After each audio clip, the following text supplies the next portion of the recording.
No matter who you are, you've heard of Halo. Whether it be that iconic theme, or the look of Master Chief's armor, you know the general idea of what the game is.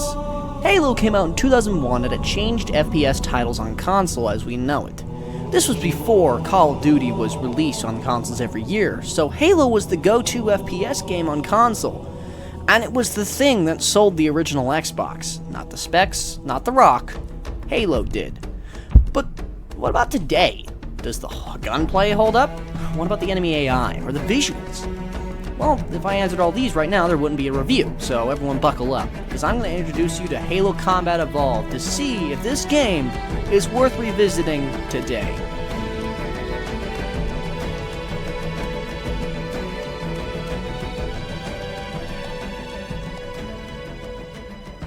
This is Unscripted me for a second to talk about the Halo soundtrack, because I didn't really write it in my script a lot.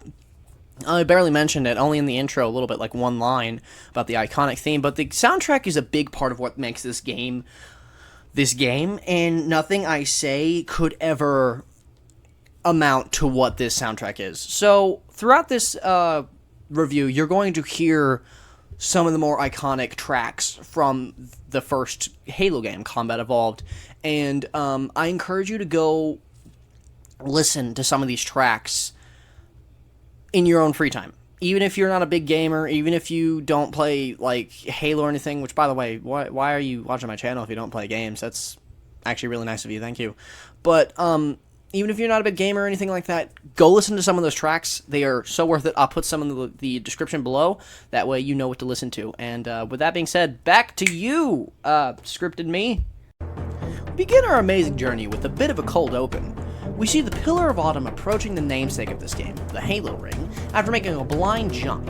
However, the Covenant fleet caught up with them due to their ship's technology just being more advanced than ours. We actually don't see the Covenant fleet at first. The game does something smart and keeps their appearance later, keeping them on the back burner and only introducing you to the UNSC. That makes the player less likely to get overwhelmed. And to be honest, you learn about the Covenant throughout your playthrough, and those are the more exciting and stand-out-ish moments in the playthrough. But getting back to the story, Captain Keyes tells Cortana to get everyone on the ship ready, including someone special. And Cortana. Let's give our old friends a warm welcome. I've already begun.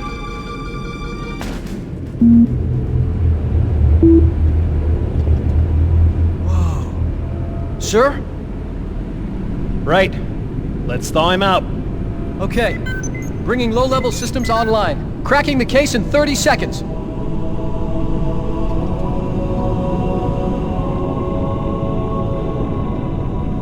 He's hot! Blowing the pins in 5!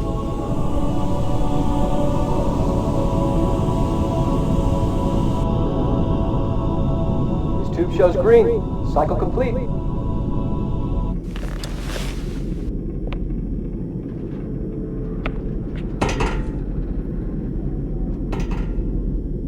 Upon waking up, you take control of the Master Chief, a member of the Spartan Super Soldier program and the last of his kind. Let's just say he's a badass, and you'll see more of that later. But as you wake up, the ship is being attacked and boarded by the Covenant, so we need to get to the bridge to rendezvous with Cortana and Keyes. On your way there, though, you do get a glimpse of the enemies. However, they aren't in your view for long, but what you can see, no wonder you're humanity's last hope. Eventually, you make it to Keyes, and he gives you one order. Get Cortana off the ship due to her having all the knowledge about humanity, such as Keep her safe from the enemy. If they capture her, they'll learn everything. Force deployment, weapons research, Earth. So you can see it's a bit important. So you fight off the Covenant and get to the escape pods. No. Oh no. Ah! Now would be a very good time to leave. Punch it.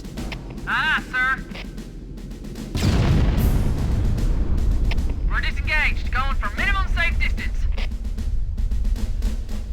We're gonna make it, aren't we, sir? I don't want to die out here. Look!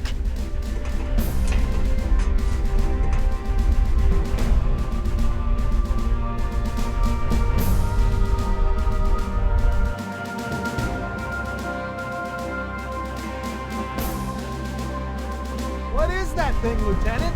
Hell if I know, but we're landing The Autumn's accelerating. Keys is going in manual.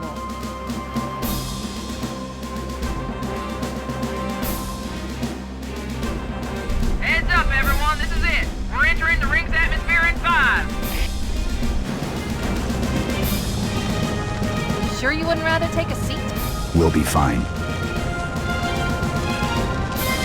If I still had fingers, they'd be crossed.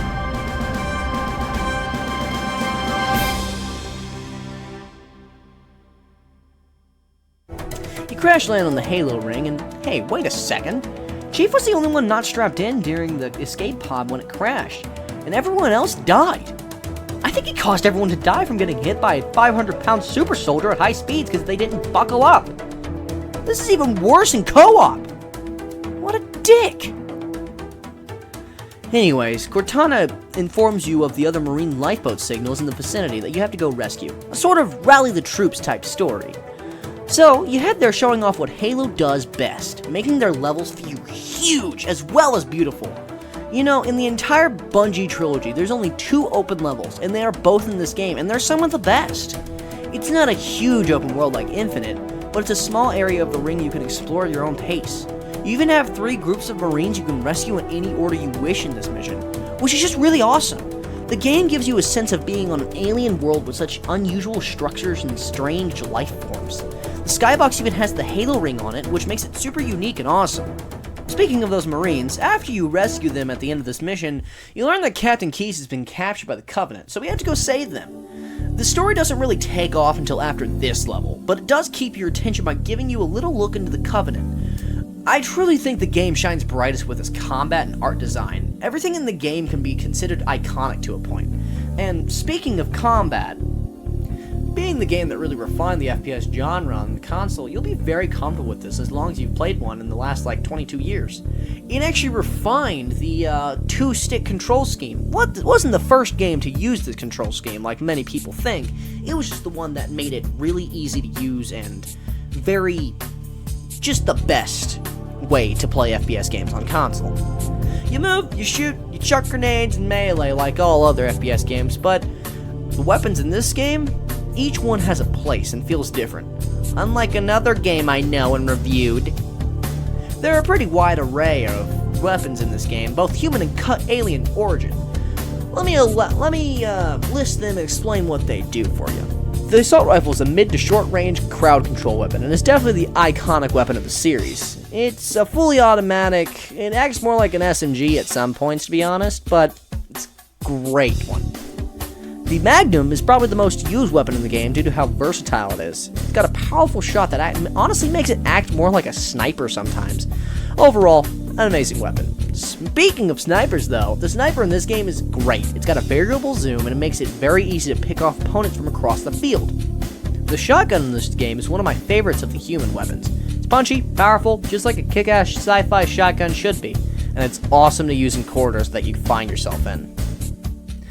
The rocket launcher is probably the more simple weapons of the human ones, but unlike most RPGs and modern FPS games, it can fire 2 rockets with a rotating barrel system, and it looks awesome. But moving on to the alien weapons, we have the plasma pistol, and from the looks of it, this seems like a pea shooter with very little damage. But it's got a powerful charge that can knock an elite or jackal shield down when fully charged, and it is vital in a legendary playthrough. The plasma rifle is like the pistol, but without the charge. It's fully automatic and is genuinely fun to use. It was my boyfriend's favorite weapon whenever I played the game through with him. Halo did something different than most FPS games at the time, and that was only allowing the player to bring 2 weapons at a time, keeping the player thinking about what they will want to bring. You can bring a plasma pistol and a needler, but what are you going to do when a hunter attacks? So you have to strategize with what you're carrying. The thing about this game is that it's a lot like chess, and the weapons and the enemies are the pieces. You have to sort of strategize and match up the weapons and the enemy, you know? But each weapon has a universal feature, and that's the ability to bash your enemies in the face with it. My favorite melee is probably the plasma pistol because he doesn't even use the weapon, he just punches them in the face.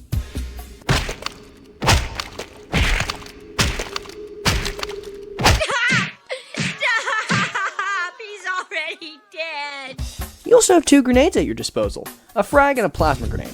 A frag grenade acts just how you think it does, while the plasma grenade is a sticky grenade. However, both are just as destructive. In fact, Bungie coded it in a way to where other grenades on the ground near an explosion will also go off. The enemy AI is also stupendous, and it really makes you think. They will dive whenever you throw a grenade at them, or drive at them. More on vehicle combat later, by the way.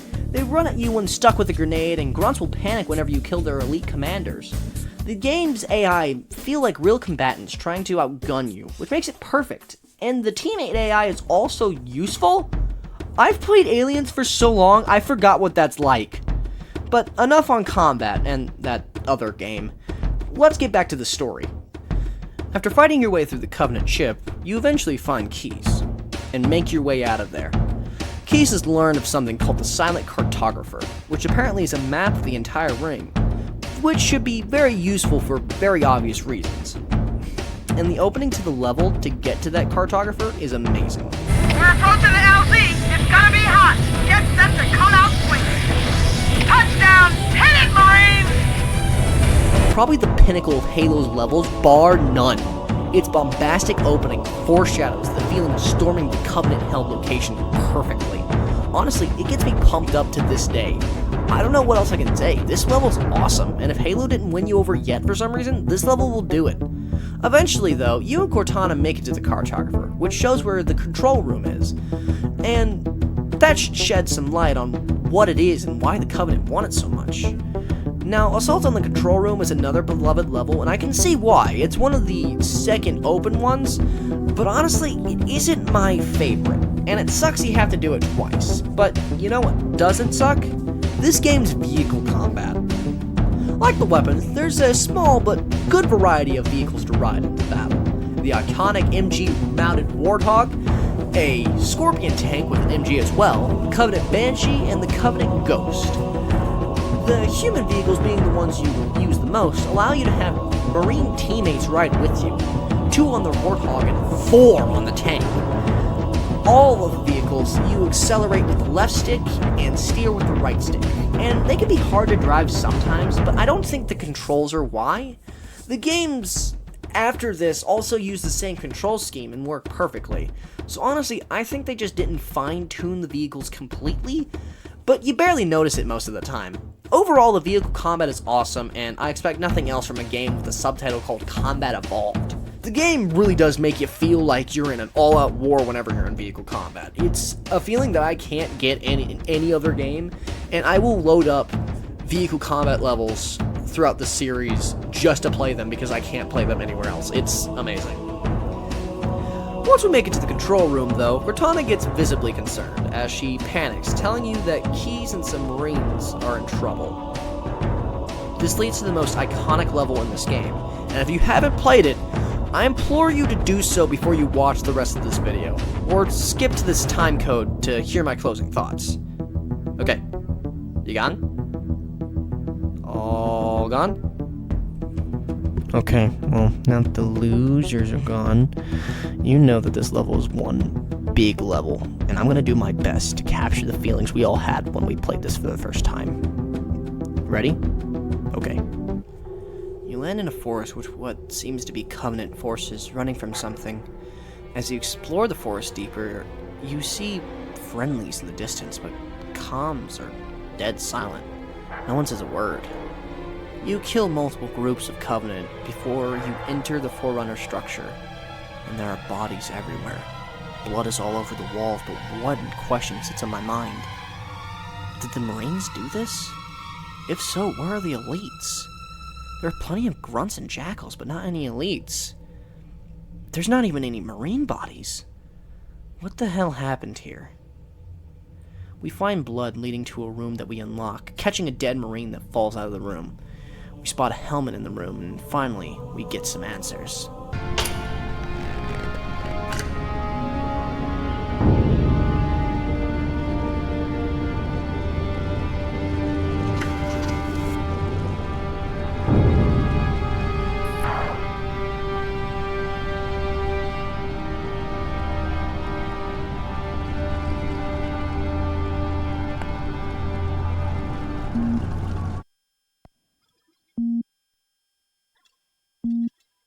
Which is weird, right? I mean, look at it. Something scrambled the insides. What's that? Plasma scoring? Yeah, I don't know. Maybe there was an accident, you know, friendly fire or something? What do we have, Sergeant? Looks like a Covenant patrol. Badass elite units. All KIA. Real pretty. Friend of yours? Nah, we just met.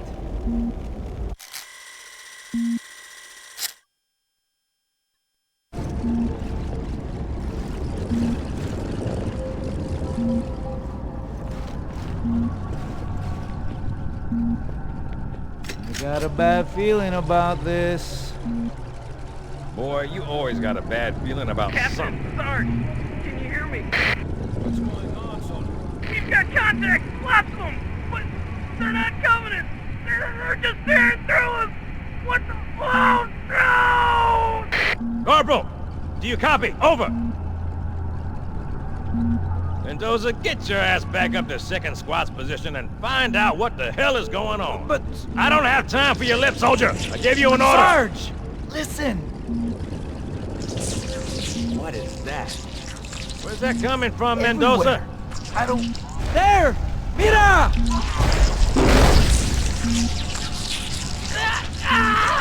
Hold still! Hold still! Let him have it!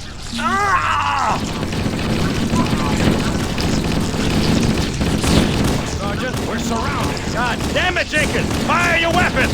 There are too many, Sarge! Don't even think about it, Marine. Oh, this is local! Jenkins!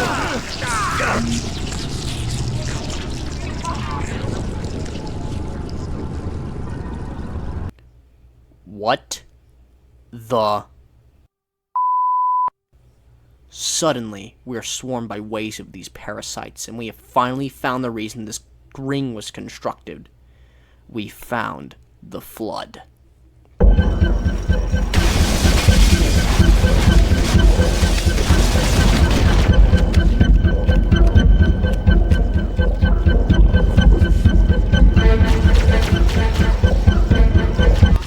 It seems these things are coming out from everywhere. There's no signs of stopping. However, keeping our shotgun in hand, this is the only way out. One thing this level masters is environmental storytelling. Such as my favorite example, Marines and Jackals fighting side by side for a last stand. The level ends with a desperate escape when we run into the Monitor 343 Guilty Smirk. He transports us to the most divisive level in this game, the library. Now, this level is basically the complete opposite of the last one. It's not very subtle, and it's very much like just Flood Swarm and Flood Swarm, and it really sells them as an overwhelming force. I will say, this gives me flashbacks to Destiny, how you have to stop every once in a while and fend off waves of flood. Yeah, my thoughts on that game is very contrived. But we're talking about Halo. If you want me to revisit Destiny 1 at a later time, let me know in the comments below. I'd be happy to. But back on track, I will say this level needs to be played when you aren't getting tired from playing the game so much. I have to play these games a lot to make these reviews, and the bad parts usually show up way more when I've just played them that much. This level isn't terrible, but I do feel like it's filler, and it sucks that it's the last unique level since the rest are just reused. But once we make our way through the library, we eventually get the activation index for the Halo ring. We bring it back to Cortana and learn of the ring's true function. Oh, really? Cortana. I've spent the last 12 hours cooped up in here watching you toady about, helping that thing get set to slit our throats. Hold on now. He's a friend. Oh, I didn't realize. He's your pal, is he? Your chum? Do you have any idea what that bastard almost made you do? Yes. Activate Halo's defenses and destroy the Flood, which is why we brought the index to the control center. You mean this? You have no idea how this ring works, do you? Why the Forerunners built it? Halo doesn't kill Flood. It kills their food. Humans, Covenant, whatever. We're all equally edible. The only way to stop the Flood is to starve them to death. And that's exactly what Halo is designed to do. Wipe the galaxy clean of all sentient life. You don't believe me? Ask him.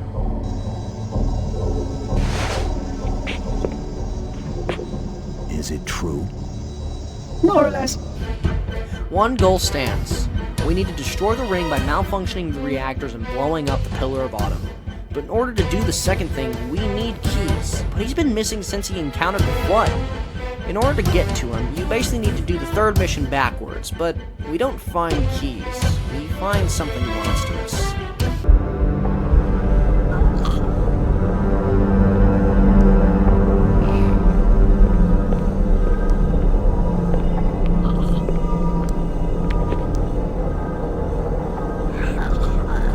No human life signs detected. The captain, he's one of them.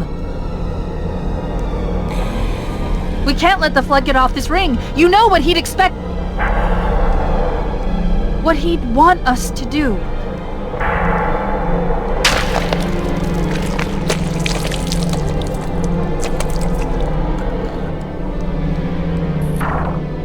It's done. I have the code. We should go. This game doesn't explain what this is. And you find out later in Halo 2, but I'm glad I didn't see this as a kid because I was stuck on this level whenever I sold my original 360. And little me was very much scared of a lot of things. I didn't like very scary things. I was a very soft kid. And I'm really sorry for little me that I exposed him to such terrible things. But it's okay. It's okay, I promise. We obtained the captain's implant and put him out of his misery, before making our way back to the Pillar of Autumn. It's infested with the Flood and Covenant, and a grueling battle ensues to get this ship to blow sky high. And in spite of 343 trying to stop us from ending this... Oh, that's an ironic sentence. We achieve our goal, and start the greatest end to this game. The very first Warthog run. I won't deny, this is a perfect way to cap off this game, but due to the untuned vehicles and the narrow halls, it does feel very anticlimactic when it flips and I have to get back into the car. But other than that, it's perfect. Maybe I'm just shitty at driving. So, there's also that. But we make it to the last ship and we get the hell off of this godforsaken ring.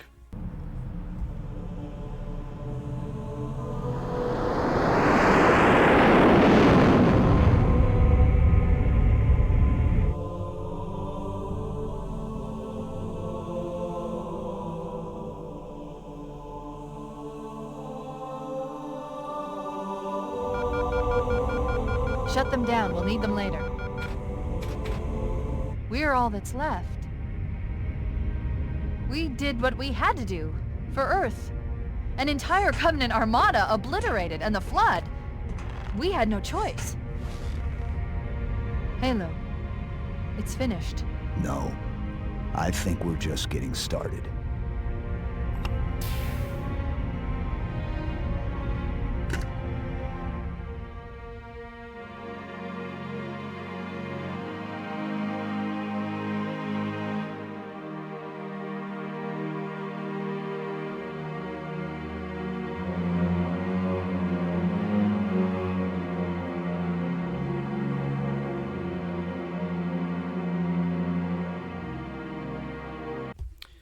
Halo is important, and a small YouTuber like me can never capture just how important it is. It changed gaming as we know it, and I didn't even touch the multiplayer, mainly because I have no way of playing it right now.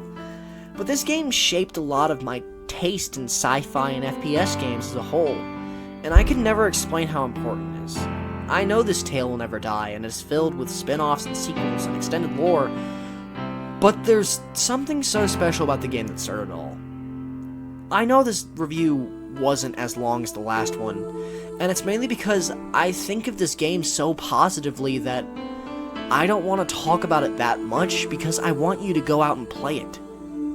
You can get it on Steam right now, and in fact you can get all the Halo games on Steam right now because they ported them to PC. But if you have an Xbox, do yourself a favor and get the Master Chief Collection. Play the first Halo game. And if you don't like it, you can always return it if you get a physical copy. This game changed first-person shooters, and I know I've said that a lot, but we have to realize that FPS games are some of the most popular games nowadays. And without Halo, they might have died off. Call of Duty wouldn't exist without Halo to really shelter it with its control scheme. That's right, I said it. Call of Duty wouldn't exist if it wasn't for Halo. But this is only the game that started it all. And like John said, this isn't over. In fact, we are just getting started.